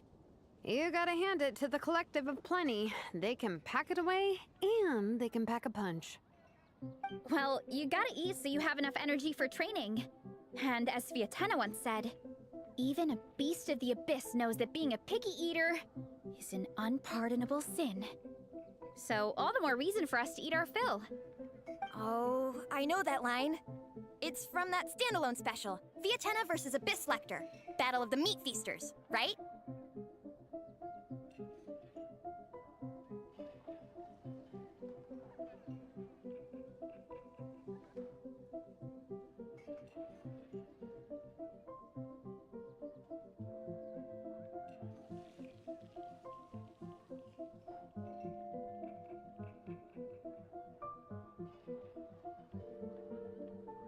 Don't underestimate a hardcore fan. I know every line in the Soul Blazer saga, no matter where in the Soul Blazer universe it comes from. Nice one, Alrani. The writers had fun with that one, didn't they? Pure comedy. Can you imagine if that was based on a true story? An eating competition with an abyssal monster. Such a hilarious proposition. Yeah, it's really stretching the boundaries of possibilities. I guess it takes a certain kind of talent to come up with ideas like that. Wacky ideas are one thing, but what really blows my mind is the characterization process. The way they take historical figures like Fiatena and breathe new life into them as comic book heroes is just so impressive. Some people think I'm not enough. I have 2 words for those people. Think again. That's one of my favorite Fiatena quotes of all time. That's from the Soul Blazer Saga Volume 3. Just FYI. Thanks, Alrani. Minnie, do you have a favorite Soul Blazer quote? Or a favorite plot point in general? I think for me, it's the way they portray Fiatena's dream. Despite the endless numbers of monsters, and even when the Abyss seems like a never-ending threat, Fiatena never gives up fighting for her dream homeland. Maybe it is impossible, but if we don't try, we'll never know. Oh, yeah. I love that line, too. Volume 3 strikes again. FYI. No matter what, Fiatena always stays true to her dreams. That's why she'll always be my favorite hero. Same, but when I look at my own life, I wonder, will I ever have that same kind of tireless dedication? Following your dreams is so hard sometimes. I feel like I'm giving everything I have to give, but everyone around me is telling me, give up. It's not realistic. I don't know. Honestly, I'm not even that good of an artist. I'm never quite happy with my work. Sometimes I get to thinking that I should just pack my pens and paper away and be done with it. Maybe life would be easier that way. But I've tried that before too. And it's never long before I start to miss it. I'll be at the grocery store buying some cured meat or at home doing some chores, and I'll suddenly find myself thinking, I miss my art. Well, let me guess. It always ends up with you digging out your art. You're thinking about it all wrong, Minnie. Even Fiatena had days when she didn't feel like training or eating right. Having tireless dedication doesn't mean doing the same thing on repeat every day. To me, dedication just means being passionate about something. Wherever you go, whatever you do, you always carry it in your heart. Sometimes you let yourself go, but it's okay. You can always get back on the wagon. If you lose muscle or stamina, you just build it back up again. The important thing is to keep that passion alive through all the ups and downs. As Sviatana said, There is only one eternal power in this world, the power of love. exactly! From Volume 6, when Fiatena delivers the crushing blow to her enemies. You see? The important lessons stay with you. Yeah, and they always will.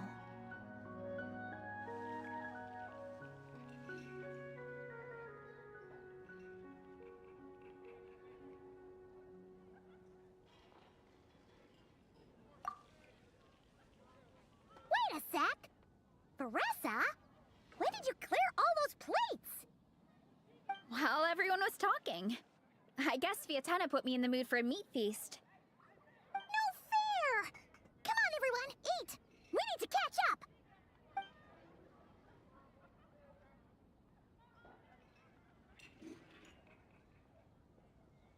So full.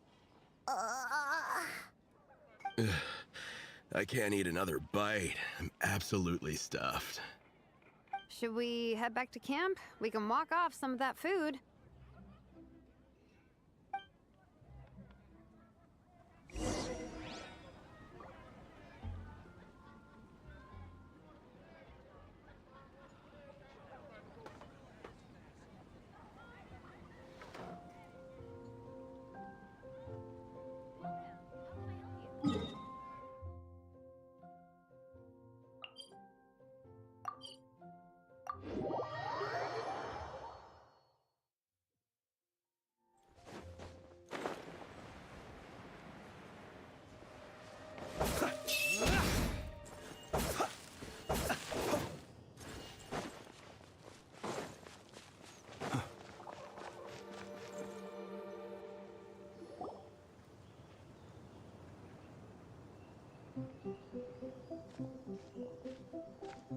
There's no more group activities today. Once we get back to camp, everyone's free to do their own thing. That's a relief. I'm about to go into a food coma. Oh, Minnie, where have you been? I've been looking everywhere for you. So we came to get some food. Mom and Dad should know about it, though. I told them I signed up for a cross-country contest, and I'll be at Dragonspine practicing in the days leading up to it. They agreed and everything. Yeah, well, you know what they're like. They agree at first, but then several days go by without seeing you, and now they're freaking out. It's always that way. Aww. Oh! So, Patton from the tavern is your brother? Are these the friends you were telling me about? Wait, honorary knight?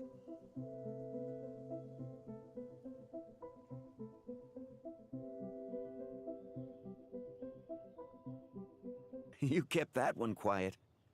Oh, well, the honorary knight just sort of showed up for the pre-race training. I never had the chance to tell you guys. Thanks for taking care of Minnie, everyone. I hope she hasn't been too much trouble. Don't be silly. Minnie's our good friend. We've been hanging out, training together. It's been super fun. Good. Glad to hear it. Okay, well, Mom and Dad said to tell you they miss you and they hope you come home soon. It's great that you've got a hobby you're so passionate about, but don't let it take up all your time, okay? You gotta come home and check in once in a while. Come home as soon as you can, okay? You can go back to training tomorrow. We don't want Mom and Dad blowing a gasket. Okay, I get it. I'm heading back to the camp with my friends now, but once we get there, I'll grab my luggage and head home. Okay, great. Make it quick, though. Otherwise, Mom and Dad will probably go all the way to Dragonspine looking for you. Sorry to intrude, everyone. Have a great day. I'd better get back to the tavern now.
Man, I almost forgot how cold the mountain was. The difference between here and the city is mind-boggling. I'm gonna go warm up in the tent. I'll join you.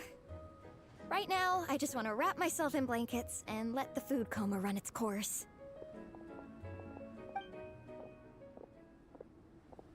I better come too so I can grab my luggage. Minnie! There you are, young lady. Mom, Dad, you actually came. What choice did we have? When were you planning on coming home? I thought this was supposed to only last a couple of days, but you've been gone for most of the week. I never said a couple of days. I said several days. You did. I remember that. But we also agreed that you'd be out during the days and come back home every night. Come on, it's time to go. Okay, I'll just let my friends know. Hey guys, I won't be staying in the camp tonight. See you tomorrow for training. I'm sorry. Tomorrow as well. This is all getting to be a bit too much, Minnie. You've been out here for days on end. Don't you think you've had your fun? Besides, you're not built for this cold weather. Remember that dreadful fever you had as a child? It took the better part of a week to clear up. Your mother and I worried ourselves half to death about you. What? Hello, sir. I'm Minnie's friend, Veressa.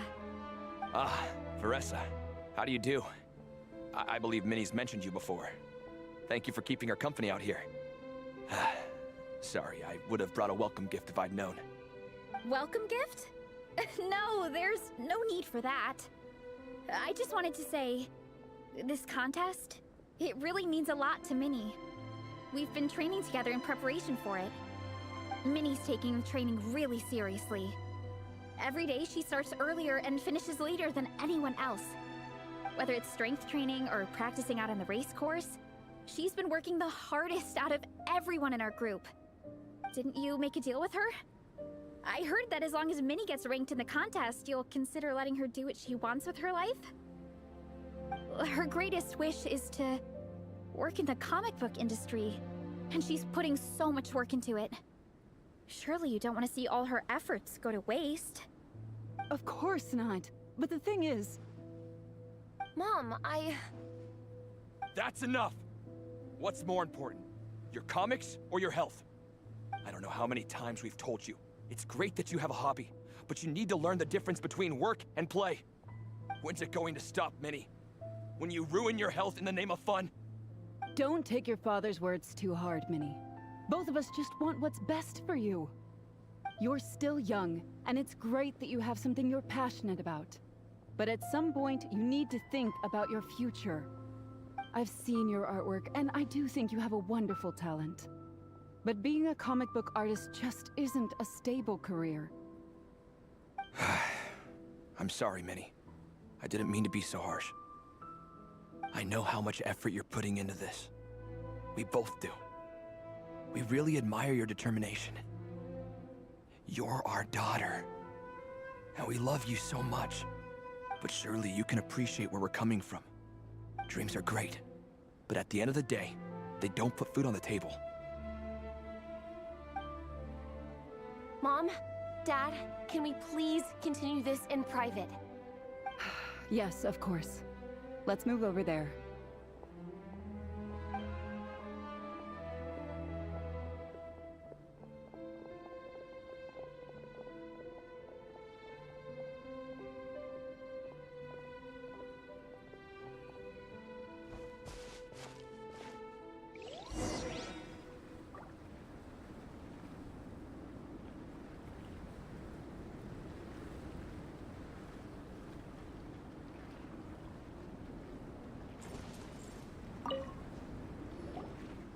Oh, things got pretty intense with Minnie's parents there. Even Paimon didn't dare to interrupt. Yeah, I kind of wanted to speak up on Minnie's behalf again, but I didn't even know how to butt in.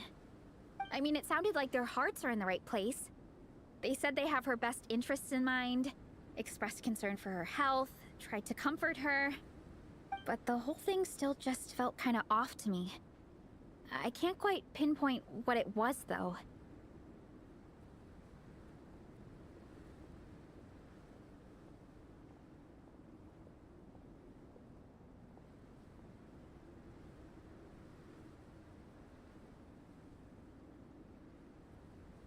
I mean, whether I'm training, eating, or heading to bed for a nap, they're all smiles.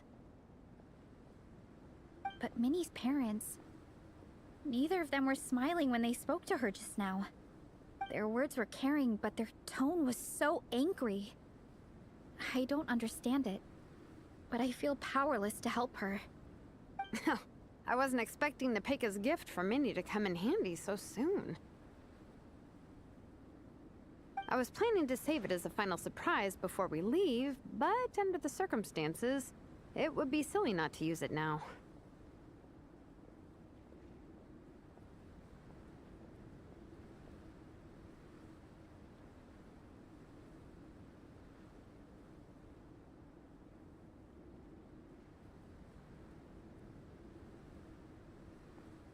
I can't put smiles on her parents' faces, but I think I can make sure Minnie gets to participate in the contest.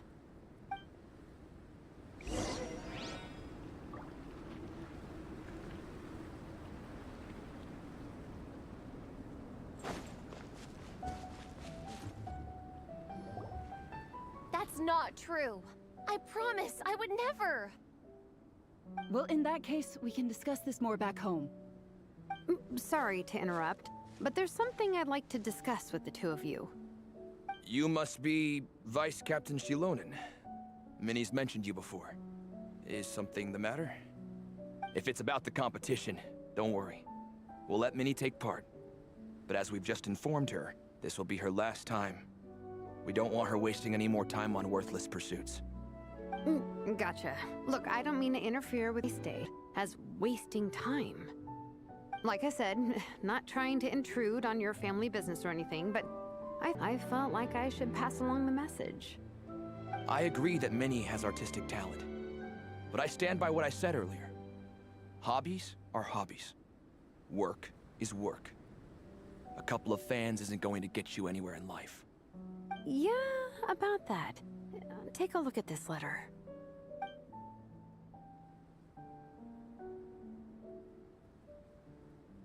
What's this?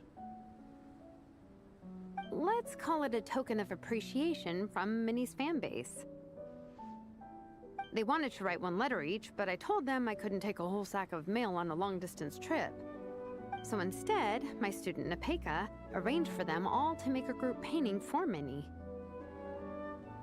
In the end, so many people participated that it was pretty much one brushstroke per person. Nepeka's so thoughtful. Sorry, Minnie. Nepeka wanted me to give this to you as a surprise after the competition, but given the situation, I made the executive decision to give it to you now. So how many people is this? You think Minnie's wasting her time because in your eyes, making art is really saying is it's not a stable source of income. Am I right? Yes, you're right. Well, now you have another way to measure worth. Your daughter's artwork has attracted a whole lot of fans, and very enthusiastic ones at that. Since arriving in Mondstadt, I've learned that being a bard is seen as a very respectable profession here. Let's imagine Minnie was a bard for a second. Instead of drawings and paintings, she'd produce poetry and songs. Instead of fans, she'd have an audience. Would you still be inclined to stop her from being creative? Would lyrics and music be just as much of a waste of time? I take your point, but there's still the issue of her health. Sorry, let me butt in real quick. You know, Minnie's not nearly as fragile as you think. I'm not just saying that either. I've been doing competitive sports in my tribe since I was a little kid, so I know what I'm talking about. Sure, Minnie's not built like a pro bodybuilder, but I'm sleeping better. Minnie, sometimes I forget how grown up you are now. You're your own person with your own ideas. To tell you the truth, Your mother and I don't really understand this whole world of comics and Yaoi Publishing House. When all's said and done, we just want you to have a safe and stable life. The last thing we want is to see you suffer. But a deal is a deal. This competition clearly means a lot to you. So, give it your best shot. See it through to the end. I will.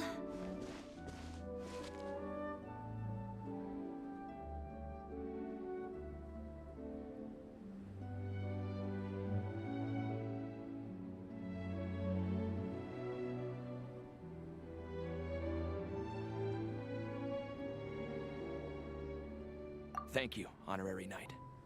It really does ease my mind knowing that you're on the team. Attend training and attend the competition.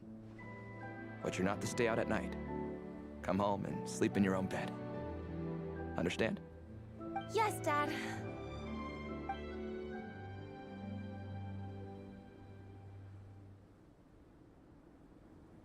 Whew. At least we got there in the end. Honestly, I'm not good at... Try to mold them to fit that mental image. But if love is starting to restrict your freedom, it's time to get out. Anyway, Minnie's parents aren't nearly that extreme. Let's go get ready. Tomorrow is race day and we have to deliver results.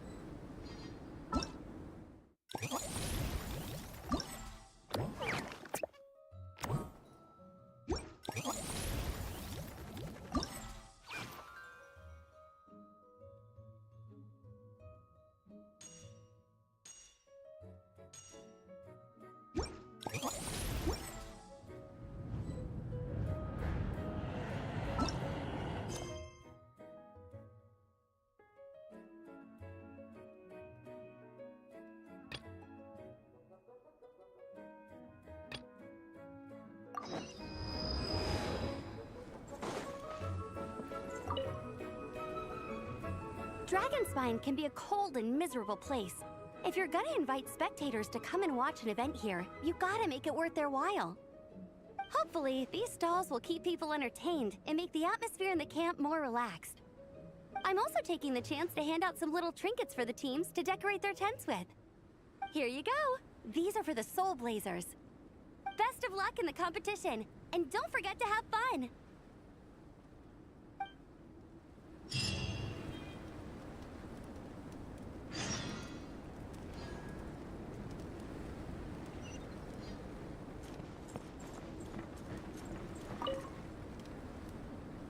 Honorary Knight! We're so lucky to have you come and test out the entertainment stalls. It really puts my mind at ease. This is actually my first time taking part in a development project, so I'm a little nervous. It's kind of frying my brain. All I had to do was put a casing on an existing device. Oh, but there were so many design considerations, so many parameters to adjust. I don't envy Captain Albedo, having to create purpose-built devices from scratch. Oh, it must be such a difficult task. Wow, thank you. Thanks, Honorary Knight. That means a lot coming from you. I'll keep doing my best. Hopefully I'll get to the point where I can build some useful stuff for the reconnaissance company. Oh, I won a few toys in one of the games. I'd like you to have this one. I have another one the same. Now, whenever I look at it, I'll think of all the encouragement you gave me.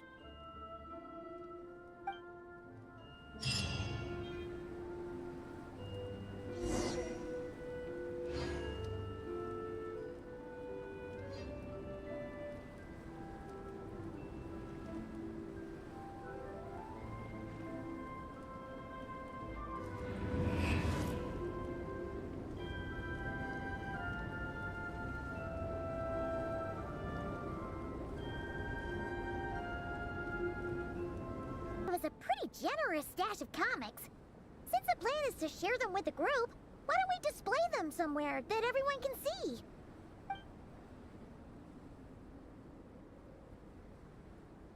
Let's put them near the book stand at the Legion of Soul Blazers camp. That way, it'll be easy for people to browse. Nice! It's looking good! Now, people can come and pick some out when they're free!